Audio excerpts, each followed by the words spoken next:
Hola,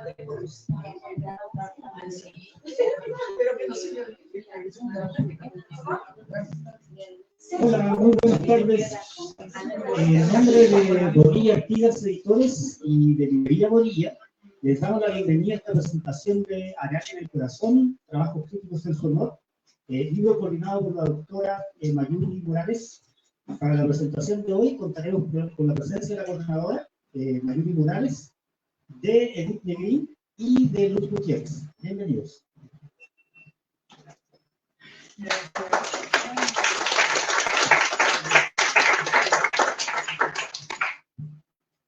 Muchas gracias. ¿Se escuchan? Sí. Bueno. Ay, estoy muy contenta porque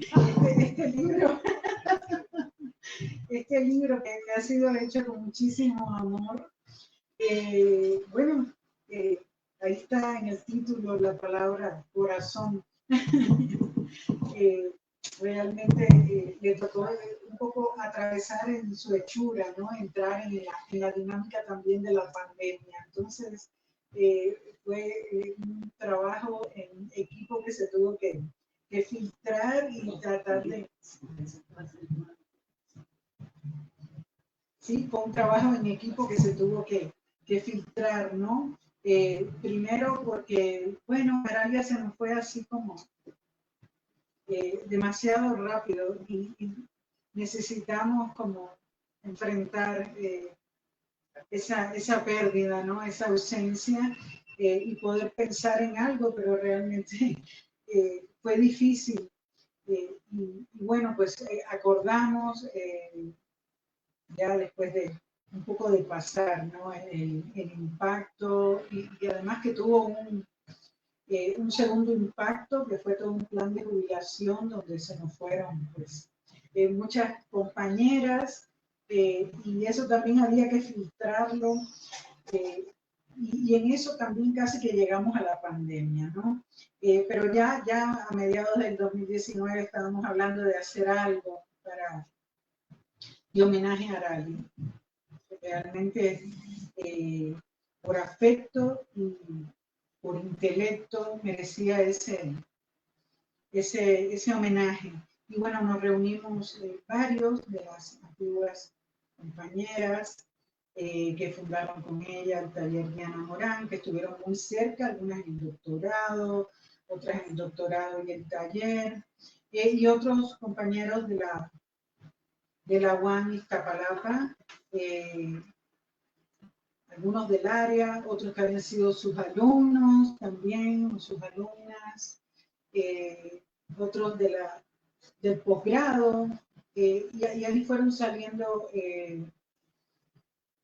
contribuciones al libro y bueno, pues nos pusimos a trabajar en él y ahí nos agarró la pandemia, pero salió, salió y ya, aunque parezca hoy una fecha muy lejos, muy lejana, justo en este momento, en un día, para el día 12 o 13 de marzo de 2022 se entregó el libro para que pasara a dictamen, ¿no? Y ese también fue un proceso, generalmente es un proceso largo, ¿sí? El trabajo de los dictaminadores, y después pues entrar en el proceso le tocó también un proceso de cambio donde dentro de la universidad se estaba abogando nada más por libros pues digitales, y bueno, también hubo que luchar que el libro se imprimiera, ¿no? Y eso se lo quiero agradecer aquí a Alicia Lindón, que pues era la coordinadora de publicaciones de la División de Ciencias Sociales y Humanidades, y gracias a ella tenemos pues 2 versiones del libro, ¿no? Y bueno, podemos tener esta aquí, ¿no? En casa, en el librero. Eso es, pues, no sé, uno siente que el libro es el libro, ¿no? Y por más que pueda leérselo en una pantalla, no es igual.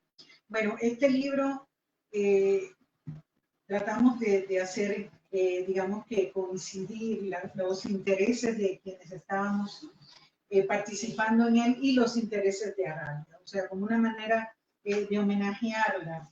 Y bueno, pues aquí está la presencia pues de muchos temas, ¿no? Que a ella siempre le interesaron, ¿no? Primero, pues Aralia, que nació en La Coruña, que era cubana, porque llegó muy temprano a Cuba, además tenía una madre cubana, un padre gallego, y vino a México, pues, como para el 58, o el 59 por ahí, yo creo que fue el 58, y entonces era también mexicano, ¿no? Entonces fue haciendo todo un periplo muy interesante, ¿no?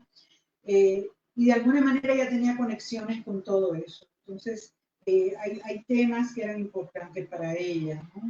Latinoamérica era muy latinoamericanista, México, que estuvo siempre en sus investigaciones, Cuba, era muy importante para ella y era como un espacio utópico que andaba por ahí volando en su mente.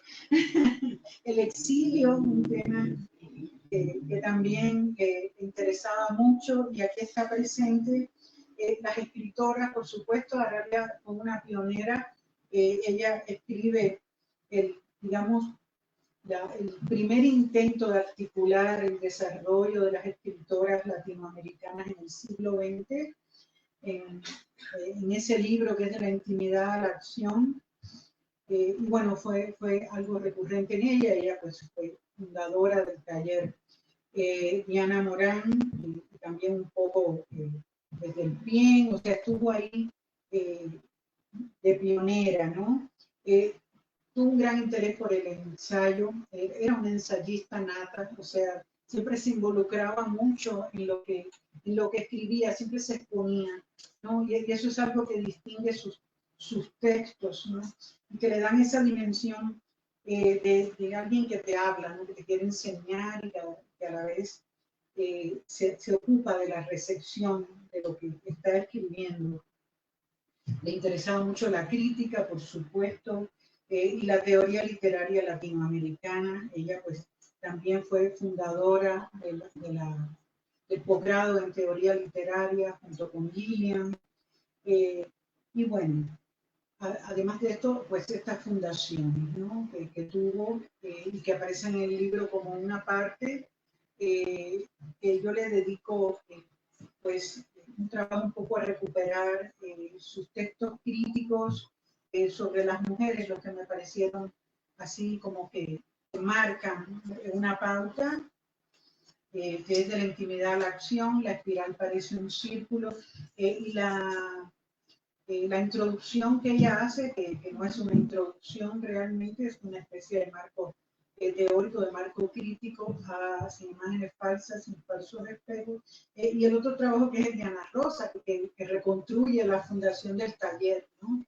Que hoy es el taller Diana Morán. Sí, así es. Y además, pues, está como la memoria de sus compañeras de doctorado, de taller, que trabajaron pues, sus textos de ficción, y también tienen esa presencia en el libro, porque yo quería que también ese homenaje fuera un homenaje a lo que ella había escrito, sí, no solo fuera una reunión de textos de nuestro trabajo, y que de alguna manera el homenaje fuera un pretexto, ¿no? Para que estuvieran presentes nuestras investigaciones. No, yo quería que tuviera esa presencia, y la tiene en el libro, ¿no? Pues hay también dos alumnos de Aralia en el libro del posgrado. Una es Claudia Maribel, que hizo el doctorado con ella, y que pues, hace un trabajo sobre Dina García Marrús. Y el otro es Carlos González Muñiz, que hizo la tesis de maestría con ella, y que ahora está haciendo el doctorado, y él tiene aquí un trabajo sobre Antonio Cándido, que creo que Aralia le hubiera satisfecho mucho. Yo creo que todo el libro le hubiera satisfecho. Y bueno, me da muchísima alegría que haya aparecido su foto acá, porque me parece que hace la presencia, ¿no? Y bueno, pues esto es para empezar lo que quiero comentar. Le agradezco a todos los que colaboraron. O sea, le agradezco muchísimo pues que le hayan dado un espacio de su trabajo a homenajear a Darío. Pues nada, entonces ahora le voy a dar la palabra a Edith Negrín. Ay, yo traje para presentarte, Edith, no sé si haga falta. Yo no creo. Porque aquí toda la gente te conoce, ¿no? Sí, sí, sí, bueno. Estuve trabajando en la UNAM, hasta que me La retiré. especialista en Siempre narrativa mexicana. Sigo siendo Puma. Estuve trabajando en literatura proletaria, literatura mexicana, y siempre he sido compañera de viaje del taller Diana Morales. Y ahora lo Fundación, y ahora ya estoy ahí de tiempo completo. De tiempo completo. De tiempo completo. Pues muchas gracias, Edith, por presentar el libro. Pues yo les agradezco porque para mí presentar este libro es una satisfacción muy especial, única. Los libros de los investigadores universitarios suelen surgir por distintas causas, para cumplir un contrato, para obtener puntos en el SNI, para satisfacer una necesidad personal, ¿por qué no? A veces queremos dar a conocer a los colegas los resultados de un tiempo de trabajo y ponerlos a discusión. Otras veces, infantilmente, nos hace muy felices acomodar en nuestro librero un ejemplar que nos parece muy bonito porque lleva nuestro nombre y se lo podemos obsequiar a los cuates. En fin, todo lo que ustedes ya saben. Pero en este caso, tenemos en las manos un obsequio dedicado a una maestra, un volumen, como pueden ver, muy bien nutrido y muy bellamente editado, que responde a las motivaciones más nobles, el cariño, el reconocimiento, la admiración, la gratitud. Así, me parece muy adecuado el título, Aralia en el corazón, con toda su resonancia pascaliana. Como suele decirse, el corazón tiene razones que la razón no conoce. Una resonancia que privilegia el sentimiento, en este caso, pero no excluye el saber bien razonado, bien fundamentado, bien expuesto. Ahora, a la distancia temporal, pienso en Aralia con la certeza de que fue un ser humano excepcional, desbordante de amor, de calidez y solidaridad. No exagero al decir que también de sabiduría, sabiduría académica y sabiduría existencial.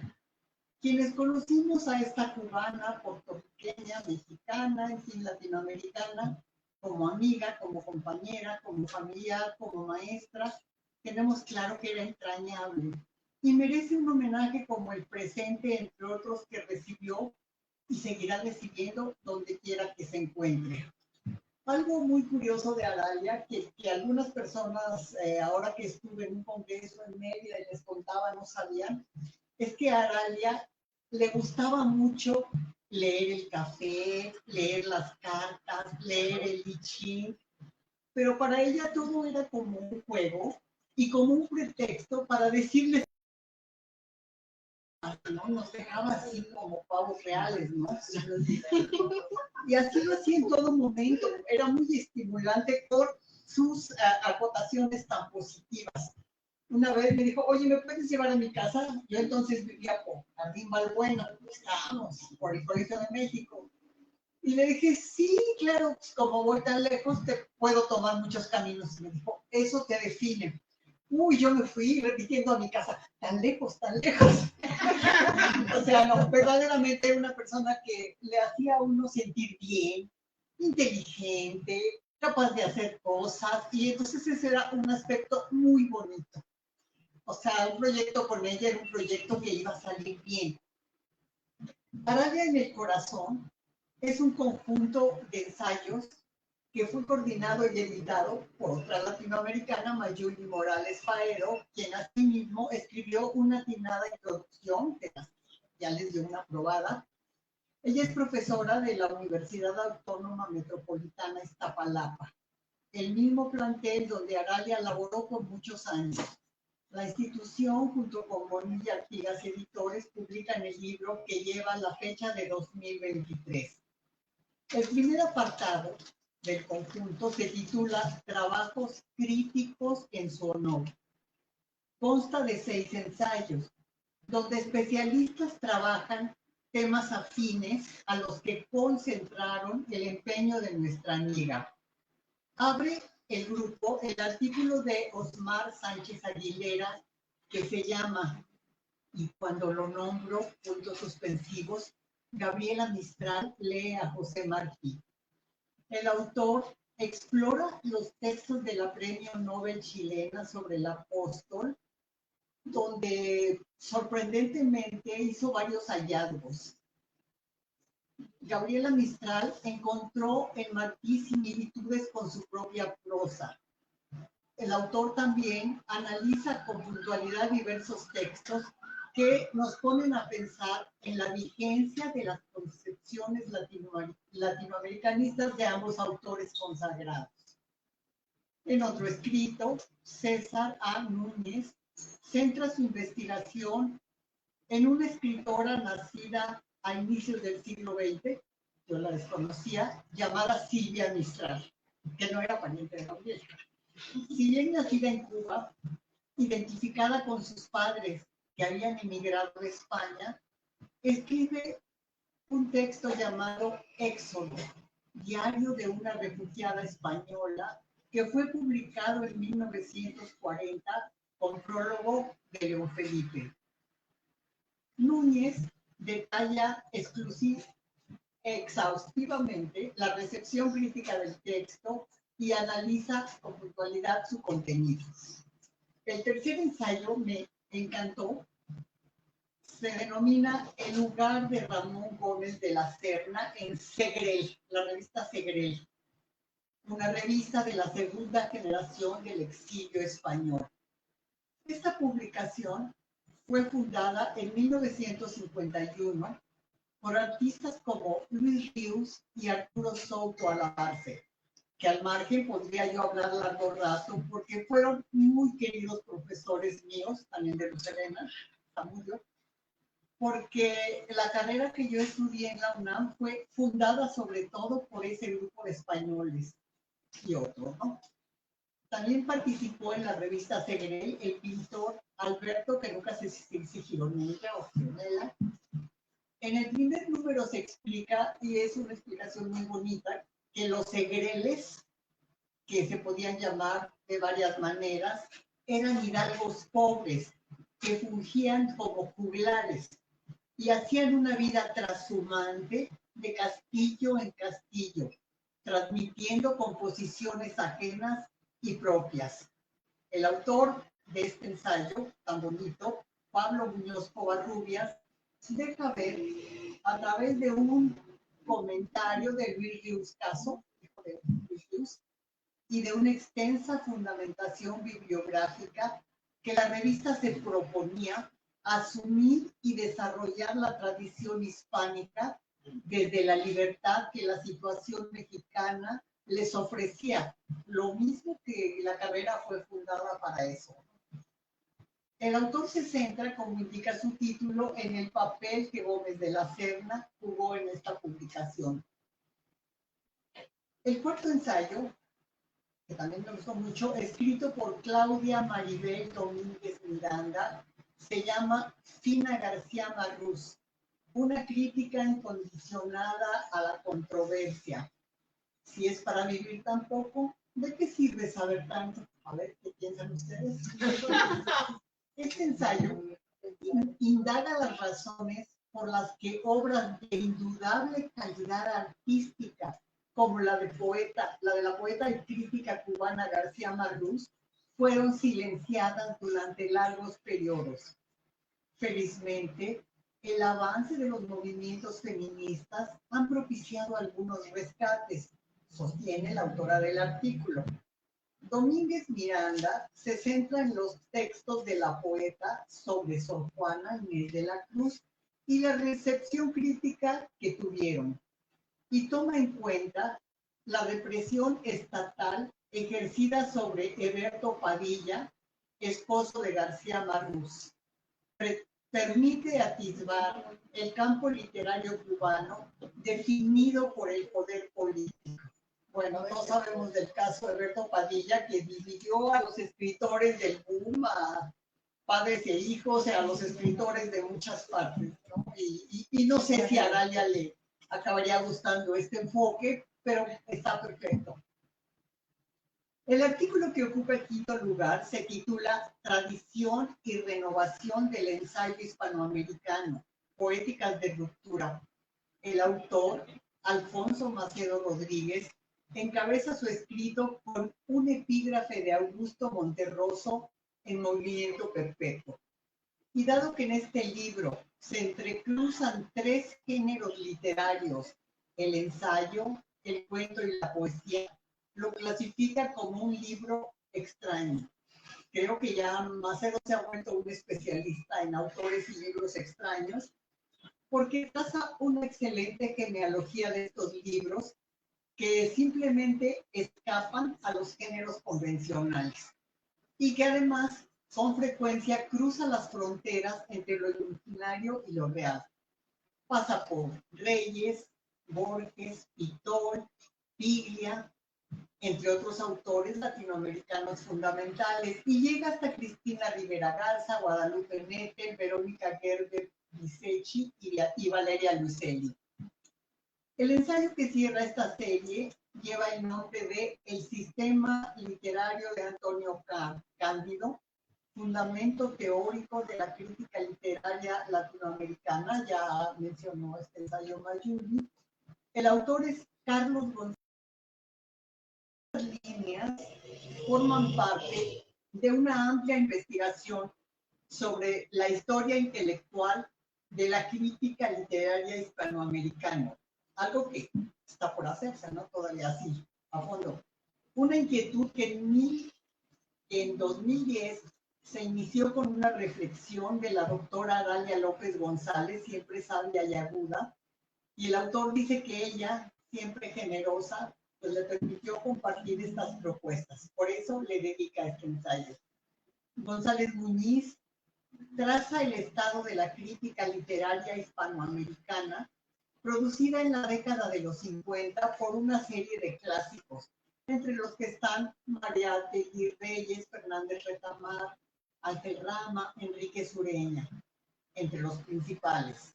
Los considera fundadores y analiza a grandes rasgos las aportaciones de cada uno. La gran herencia de estos pensadores es que fueron más allá del estudio de las obras o de los fenómenos literarios particulares y se dedicaron a cuestiones urgentes y a la vez abarcadoras, como ¿qué era la identidad latinoamericana? O bien, ¿qué papel les tocaba a los intelectuales jugar en estas sociedades? Entre el grupo estudiado destaca a Antonio Cándido porque lo considera en el enlace teórico en la misión común, deliberada o no, de establecer un eslabón entre la crítica tradicional, humanista y eurocéntrica y la nueva crítica, que adapta conceptos operativos y metodológicos de diversas tradiciones a la crítica literaria latinoamericana. Todos los ensayos que me tocó leer y que lamentablemente no hay tiempo de reseñar ni siquiera de manera sucinta, tienen denominadores comunes, un gran talento y una sólida formación académica de los autores. Además, en todos ellos tienen una forma muy original y creativa de abordar los textos. Están muy bien escritos y nos ofrecen no solo información, sino una lectura muy deleitosa. Bueno, yo abordé a 6 autores, a Elena le tocan más, no sé qué digan para comentarlos. Cierro afirmando que este es un libro único que recoge las preocupaciones de diversos latinoamericanistas anteriores y contemporáneos y que desde todos los puntos de vista es digno de nuestra querida Aralia. Gracias.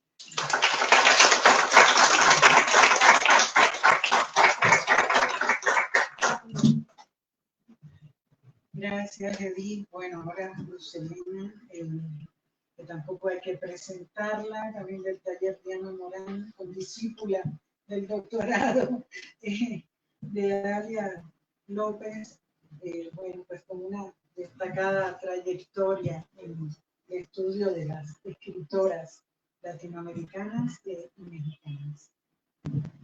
Gracias, Elena, por haber aceptado. Gracias, Mayumi, por haberme invitado. Al contrario, yo soy la emocionada. Buenas tardes a todas y a todos. Este pequeño trabajo, este pequeño comentario a la segunda parte del libro, le puse un título, Aralia, porque es muchos corazones.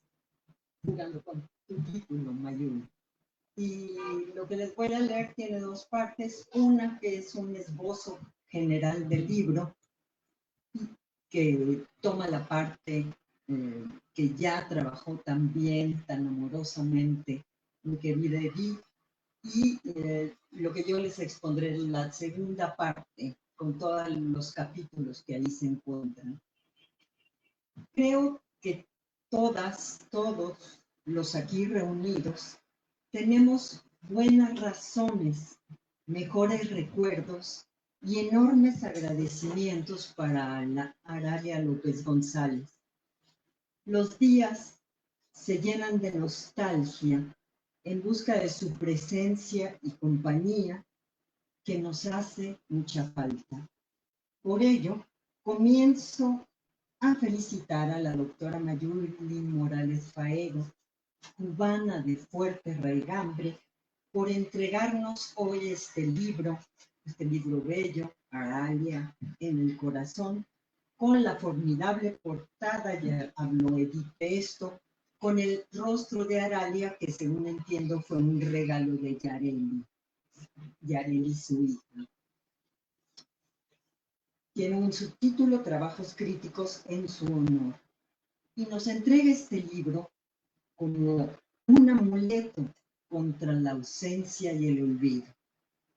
En estas páginas recuperamos la figura de Aralia, primero en el afecto y respeto de sus colegas, que le dedican 6 trabajos críticos que elaboran temas cercanos a los intereses intelectuales de la cubano-mexicana, sobre todo en el caso de los ensayos sobre Pina García Marrús, el ensayo hispanoamericano y el sistema teórico del brasileño Antonio Cândido, que fueron temas muy frecuentados por ella en sus tareas de enseñanza y en sus escritos de crítica literaria, según me consta. El libro reúne además ensayos sobre la valoración de los cimientos que Aralia forjó en el campo de la teoría y la crítica con perspectiva feminista y sobre la escritura de las mujeres en México. Asimismo, se compilan trabajos sobre las ficciones escritas por Aralia y los trabajos dedicados a la memoria y al homenaje de esta reconocida mujer y crítica. El libro se cierra con la reedición de 3 textos críticos fundamentales de la cubana en torno a la teoría feminista, la narrativa mexicana y la novelística en Cuba. 3 tesoros que culminan el libro con su palabra crítica, con su agudeza teórica y su ingenio en el análisis literario. Entonces, el libro ofrece desde diversas perspectivas una visión plural de las tareas didácticas y críticas de Aralia. A la manera de un caleidoscopio, nos permite recuperar a la mujer, a la profesora, a la poeta, a la crítica, a la creadora, desde muy diversas perspectivas en las que se acumulan los afectos, los asombros y las enseñanzas. Aquí, como les comenté, esbozo una revisión muy rápida de las secciones sobre las fundaciones críticas, las ficciones, las memorias y la escritura de Aralia López para captar el esplendor de un trabajo que le otorgó sentido y fuerza a una vida bien vivida y entregada a las y los otros. Aralia siempre generosa.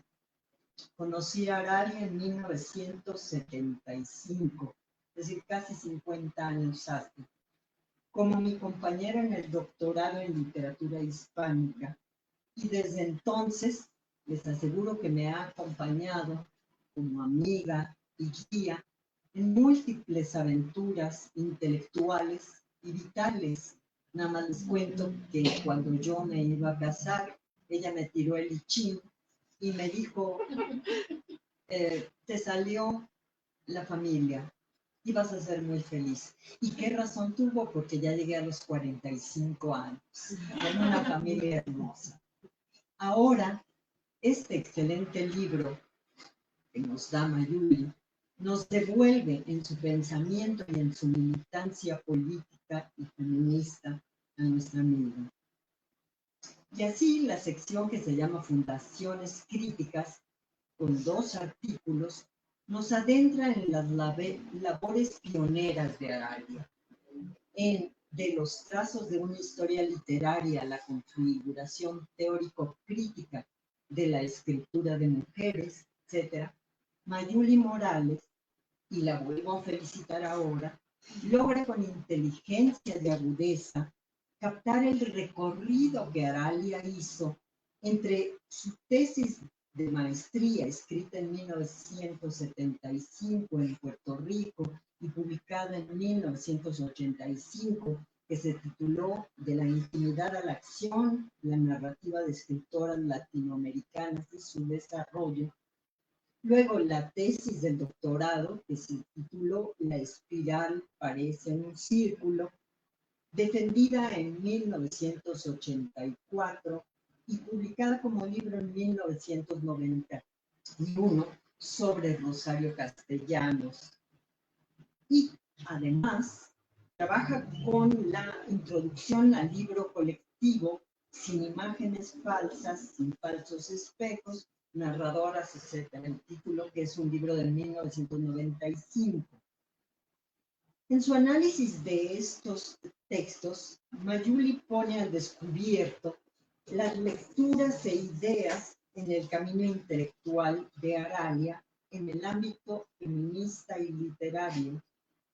Nos muestra así el trayecto que parte de la comprensión de la escritura de las mujeres como un movimiento que articula el paso de un discurso del ser a un discurso del estar, del accionar. Asimismo, nos informa cómo Aralia seleccionó un corpus conformado por 13 autoras y 13 novelas latinoamericanas para así elaborar su propuesta, que apuntaba a la fundamentación de una historia literaria de las mujeres en América Latina. Lo hacía mediante las categorías vigentes en aquel momento, como el caso del cuerpo y la subjetividad. Su sueño era poder llegar a una historia literaria. Después, la investigadora cambió de táctica y después, Jackie Mayuli aborda la etapa en que Aralia, con una perspectiva teórica más afinada y sin abandonar su visión social desde la conjunción de literatura y sociedad, emprendió el estudio de la obra de Rosario Castellanos como la primera escritora profesional en México. También señala Mayuli la decisión de Aralia de privilegiar el análisis en profundidad de los textos de la autora chiapaneca, destacando su conciencia histórica y su posición como mujer en una sociedad patriarcal. Y con respecto a la introducción a Sin imágenes falsas, sin falsos espejos, Mayuli nos muestra que con el empleo de la categoría de género y los avances en la teoría feminista, es decir, Kristeva, Cixous, etc., se fortificaba teórica y metodológicamente el análisis que permitió el estudio de la narrativa escrita por las mujeres desde una estética feminista. En resumen, Mayuli nos devela el proceso que siguió Aralia para sistematizar y apuntalar una posible historia literaria de las mujeres en América Latina. Ahora bien, por su parte, Ana Rosa Domenela, en un magistral ensayo, y yo le doy un honoris causa por él, se titula El taller Diana Morán y la Fundación de la Crítica Literaria Feminista en México, una experiencia de sororidad. Da cuenta de una de las tareas intelectuales más apreciadas por Aralia, el taller sobre narrativa femenina mexicana, del que la cubana fue fundadora en el Colegio de México. En estas páginas, Ana Rosa consigue transmitirnos detalladamente las labores realizadas durante 39 años, ahora ya casi van a ser 40, de actividades muy intensas. Explica la historia de ese grupo y la entreteje de manera fina y acertada con las publicaciones, los congresos, las celebraciones del taller, y siempre va dando pistas con joyas como iconos simbólicos. Su excelente memoria, siempre útil, recupera las lecturas teóricas, los debates, las anécdotas que le han otorgado al grupo su característica de trabajo colectivo, riguroso y sororal. Las leonas, como nos llaman, damos un testimonio vivo del anhelo de Aralia para estudiar y comprender la escritura de las mujeres desde una perspectiva de género. Aquí seguimos desbordando el canon. Ahora bien, en la sección que se titula Lectura de sus ficciones, constituida por 3 artículos, se abarca la producción poética y narrativa de Aralia, trabajos que son fruto de un encuentro en La Habana, en Casa de las Américas, donde se le rindió un homenaje muy merecido a la cubana. En ese contexto, Laura Cázares, en el artículo titulado Dolor y Humor, de ausencias y rememoraciones en Novela para una carta, se ocupa Laura de un texto, una obra emblemática, y establece la maleabilidad genérica que caracteriza este texto, que descarta actas judiciales, noticias periodísticas, datos, notas, novela y sobre todo la defensa a ultranza que una madre, Nancy, esgrime para recuperar a los hijos que le fueron arrebatados injustamente. Al mismo tiempo que se constituye en una carta verdadera dirigida a los hijos de la autora implícita. El carácter híbrido del texto se amplía en tanto al registro del dolor de esa terrible experiencia se suma una tonalidad humorística y con ingenio se entrega en el, y cito el texto, juego del yo narrativo que sirve de máscara al yo autoral, fin de la cita, y nos cuenta ahí su vida y sus experiencias. Por otra parte, en Sema o las voces, búsquedas teóricas de Aralia López González, la de la voz, en una novela en clave elaborada mientras la escritora cursaba el doctorado en literatura hispánica y tuvimos que asimilar los complejos textos asignados en un curso de semántica. En este trance, Aralia recupera y relabora tramos de la vida familiar y amorosa de Sema, que para los términos lingüísticos significa unidad mínima de significado, y con estos elementos los enmadeja con los textos sobre semántica, es decir, cosas como Chomsky, James, etc., y se pregunta sobre el sentido de la vida. Ese es el núcleo de la novela. La autora implícita prolifera en la multiplicidad de personajes que se resumen en Sema. Solo con la escritura irónica el personaje vive y la autora logró así sobrevivir esa etapa académica en el Colegio de México.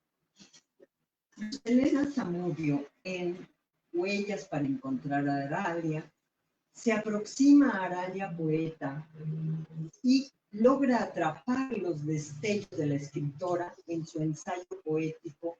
Va a analizar varios textos. Uno es el ensayo poético En Cuba no se ha perdido el fuego, y así como su obra lírica que encontramos en El agua en estas telas del 96 y Un país sin invierno del 98. Aquí mi tocaya resalta en la formación del yo autoficcional la búsqueda de recuerdos y la recuperación de imágenes de la maternidad, el goce de la experiencia erótica y la pérdida de la unión material. Tal vez la esperanza de la poeta resida en la literatura, como cuando escribe, y aquí cito a Aralia, y yo aquí me contemplo en la escritura. Fin de la cita. Por otra parte, la sección denominada de memorias, homenajes y fragmentos de discursivos nos presenta 3 textos de ocasión en los que Freno Ortiz, eternamente Aralia, Ana Rosa Domenela, de nuevo, con un texto que se llama Aralia ingresa a la Academia de Investigación Científica, etc. Y Mayuli, de nuevo Mayuli, la vuelvo a felicitar, nos entrega Aralia en el corazón. Como ven, ahí está ya el título de el título del libro. Nos entrega a la Aralia amorosa, afable, humana e intelectual. Es sin lugar a dudas el espacio para honrar a la excelente y sensible maestra e investigadora, a la mujer entregada al conocimiento y a la innovación en las instituciones académicas, a la apasionada estudiosa de la literatura y la teoría literaria, la primera investigadora dedicada a la literatura que ingresó en el mundo de la Academia de Ciencias en México, después nos jaló a todos, la pionera en los estudios sobre literatura y género. En suma, es un espacio textual entrañable, dedicado muy merecidamente al recuerdo y expresión de las cualidades y tareas de Aralia, tan extrañada. La última sección, unos textos críticos de Aralia López González, reúne a manera de tesoros, como ya dije, de ejemplos, 3 excelentes ensayos que marcan los principales derroteros críticos de la autora: la teoría literaria feminista y la escritura de las mujeres. Eso ocurre en introducción, ese texto del que ya hemos hablado, la introducción a las imágenes falsas y falsos espejos. La literatura mexicana y la literatura como portadora de la conciencia social e histórica del país, esto en su estudio sobre José Trigo de Fernando del Paso, y por último también algo sobre la literatura cubana mediante el análisis de una de las novelas más enigmáticas y complejas de la isla, Jardín de Dulce María Loinaz. En esos trabajos de Aralia destaca su enorme bagaje teórico y crítico, sus múltiples lecturas de corte histórico, sociológico, psicoanalítico y, por supuesto, literario.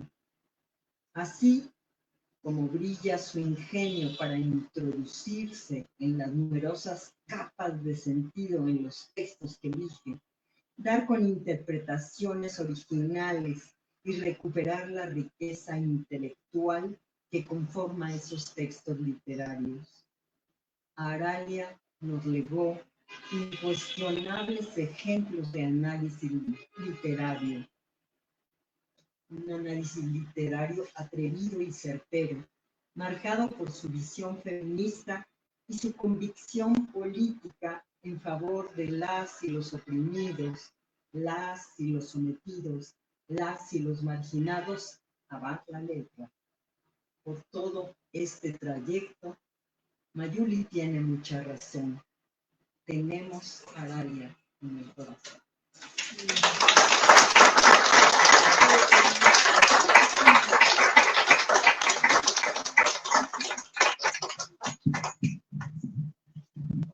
Gracias, Dulce. Bueno, pues yo creo que ha quedado así muy bien comentado el libro, y no sé, tal vez el público quiera preguntar algo, comentar. Aquí en el público también hay colaboradores. Entonces, yo quiero contar una anécdota breve. Hay ahorita que hablabas de las convicciones políticas de Aralia, hay un escritor, periodista que Aralia quería mucho, Pedro Miguel, con el cual yo ahora no coincido en el 99% de las actitudes ideológicas y políticas, pero eso no importa, coincido en una sola cosa. Estábamos en un congreso en Morelia y yo le estaba platicando a otra persona, estoy muy triste porque Aralia está muy enferma, está hospitalizada.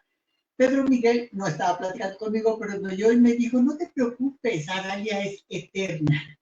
Después nos encontramos en el velorio de Aralia, aquí a una cuadra. No, aquí enfrente.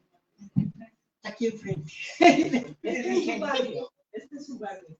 Y le dije, bueno, ¿qué piensas, Pedro? Y me dijo lo mismo. Tenía razón, Aralia es eterna. Y yo creo que sí tenía razón. Pues,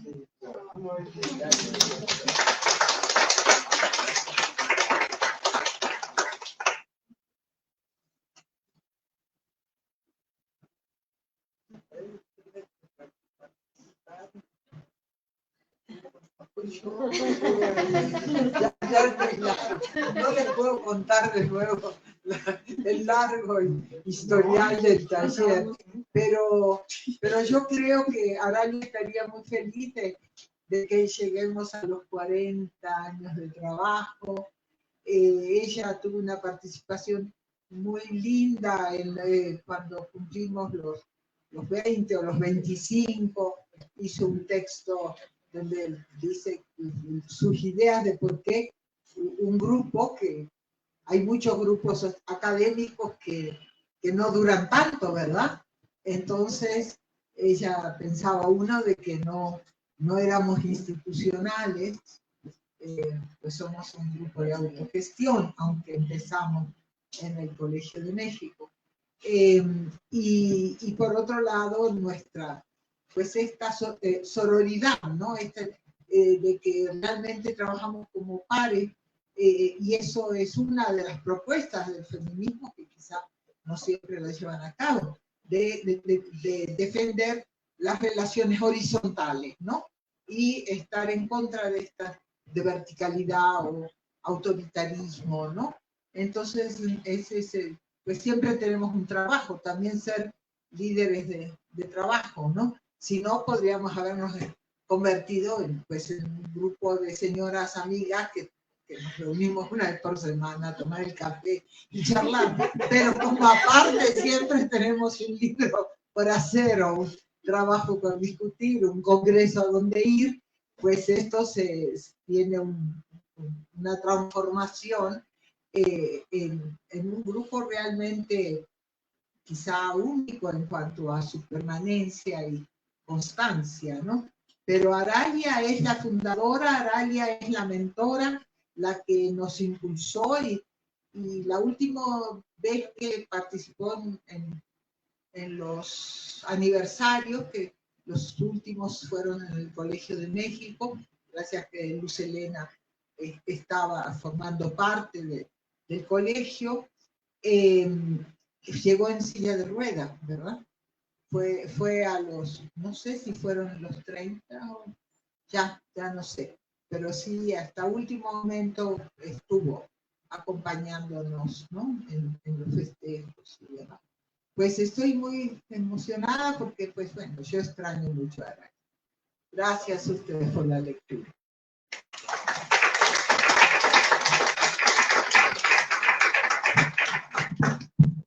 ¿Algún otro comentario, pregunta, consulta?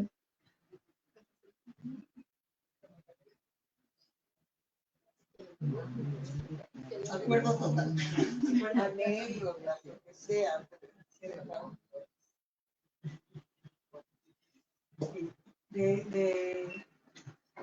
Bueno, la experiencia que tuve leyendo a Aralia, porque una cosa es leer porque estás haciendo un trabajo de algo, ¿no? Entonces lees lo que tiene que ver con el trabajo, ¿no? Una bibliografía específica para eso. Y bueno, yo dije, no, tengo que hacerle un homenaje a Aralia, porque ¿qué tal cuando empecé a hacer el libro? ¿Qué tal si nadie escribe sobre Aralia?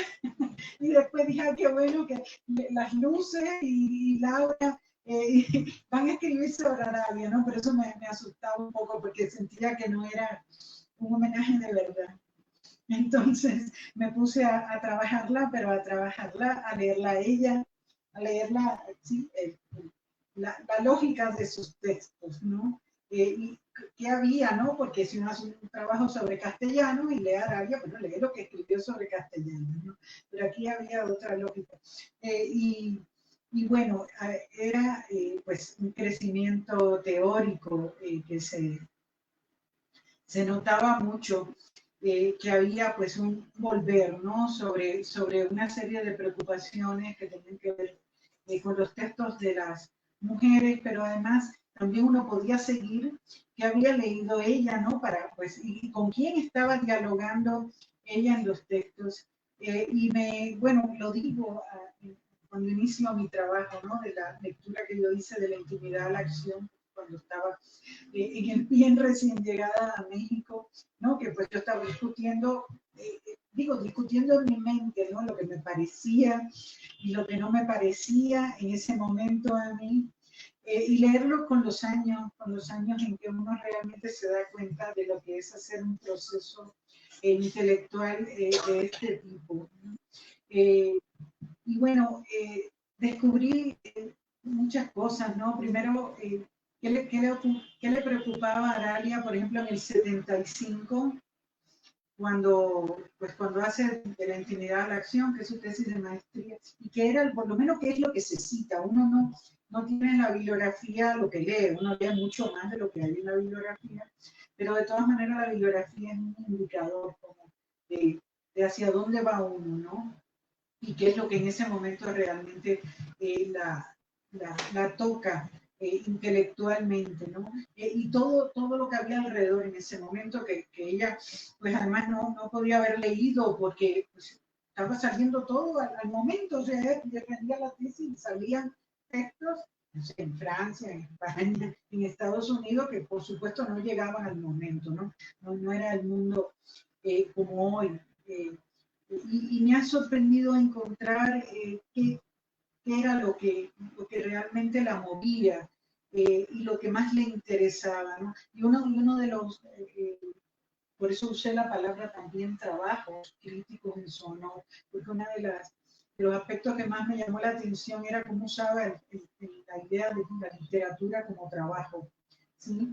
Y está en el texto de Martí, por ejemplo, también, ¿no? Y así en muchas reflexiones de ella aparece la idea en la entrevista que le hace a Ana Rosa, que la literatura trabaja con el alma, dice también ahí, y me sorprendió, ¿no? Porque no es muy usable ese término en cuanto a la crítica literaria, ¿no? Y en cuanto a la literatura, ¿no? Decir que la literatura trabaja con algo, ¿no? Que la literatura desempeña en nuestra alma, en nuestro ser, cómo acciona en el mundo. Y bueno, en un momento donde hay tanto auge, ¿no? del estructuralismo, por ejemplo, o sea, Aralia siempre se mantiene dentro de una lógica ética de la función de la literatura, ¿no? Y esta idea de que la literatura, pues, tiene un papel transformador, pero no solo la literatura, la crítica tiene que tener ese papel transformador, porque la crítica, pues, traduce la literatura y crea la perspectiva de hacia dónde la tenemos que mirar y cómo nos tiene que tocar, ¿no? Y eso, pues, atraviesa toda su obra. Y me llama mucho la atención y tiene que ver con a quien ella cita, a quien cita, qué marco construye para leer, ¿sí? De quién se diferencia, ¿no? Por ejemplo, el postestructuralismo no le gusta mucho y hace ahí su crítica también a Cixous en el texto, en la introducción a Sin falsas imágenes. Y siempre va construyendo, tenía un sentido que tiene que ver con la ética también, ¿no? La idea de construir una historicidad en la mirada de la literatura y una historicidad en la propia literatura de las mujeres, o sea, de construirla así, en una dimensión histórica. Y eso me impactó mucho, porque me di cuenta que las primeras veces que yo había leído a Aralia, cuando leí De la intimidad a la acción, o luego por otra razón que leí La espiral parece un círculo, pues no había visto esto, no lo podía ver. Y ahora, pues, tomando yo también la visión histórica, pues lo descubrí y fue muy impactante porque me di cuenta del valor de su aportación, que realmente yo creo que todavía tenemos que desentrañar y lo seguiremos haciendo porque tal vez no, ahora más que nunca, porque vivimos tiempos un poco complicados sí, y se siente, ¿no? Como hay una fuerza en su pensamiento que me parece muy importante, ¿no? Y quería decirlo aquí antes de que termináramos. No sé si alguien quiere comentar algo, no sé. Bueno, quiero hacer énfasis en lo acertado del título. Ese final de mi tocaya me movió mucho, porque yo creo que el trabajo de Aralia, pues no podemos separar el intelecto del corazón.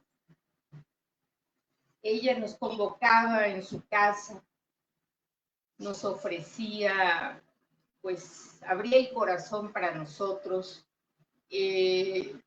nos inquietaba mucho por las ideas de lo que acababa de leer, nos hacía preguntas sobre nuestras inquietudes,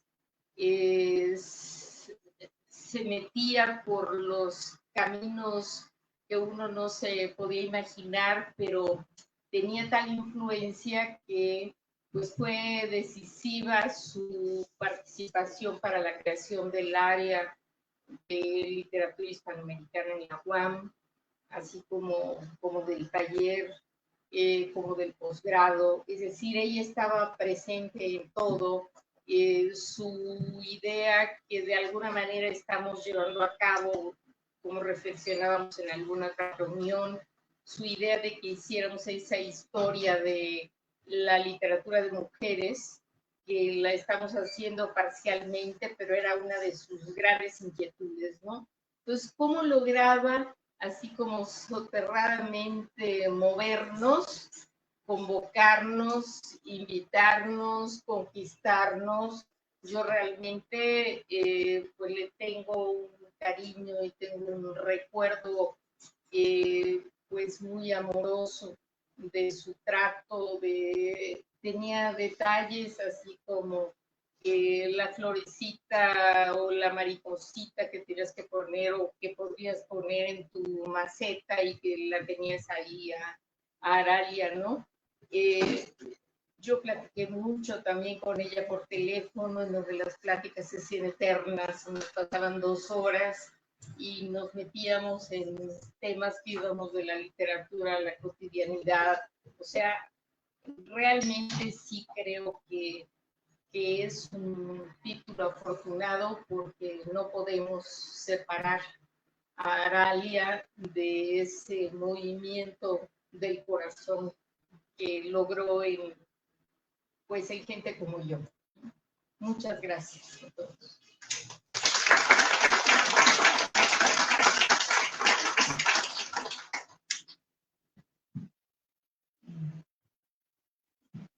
No tenemos ganas de irnos, pero todo llega a su hora. Bueno, pues ha sido un placer. Le quiero agradecer a Edith, a Luce, a la editorial, ¿sí? Y a la librería por habernos permitido este espacio, a todos los colaboradores y a todos los que están aquí acompañándonos, ¿sí? Pues que han compartido con nosotros esta presentación. Esperamos hacer otras, pero esta es la primera.